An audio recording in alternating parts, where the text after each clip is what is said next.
Evet, sizi alıyoruz, sahneye alıyoruz. Gelin sahneye. Sayın Müdürüm, bu şirinle değil, bu yavruluklara en hoş göndermek olmasın.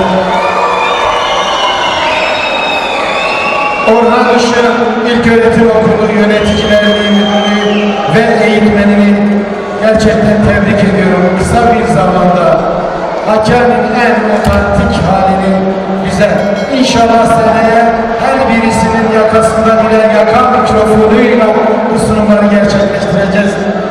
Bunlara bir ödüllerini vereceğiz ve ödülleri Van'da bizi 2 senedir yalnız bırakmayan Türkiye Halk Oyunları Federasyonu eski danışma kurulu başkanımız, değerli abimiz, duayenimiz Bayram Kuşman abimizi ödüllerini vermek üzere davet ediyorum.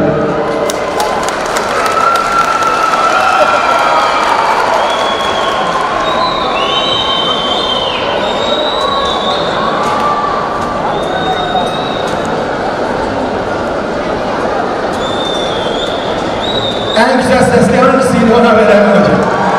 Esra'ya verelim. Esra çık öne.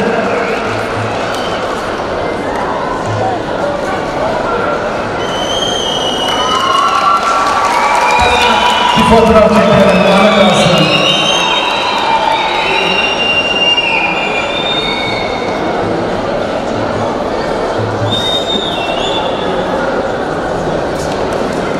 Bir de başarı belgesi.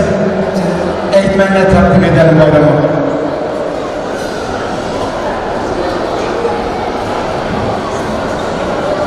Evet, şimdiye kadar yarışan bütün ekipleri ödül töreni için sahneye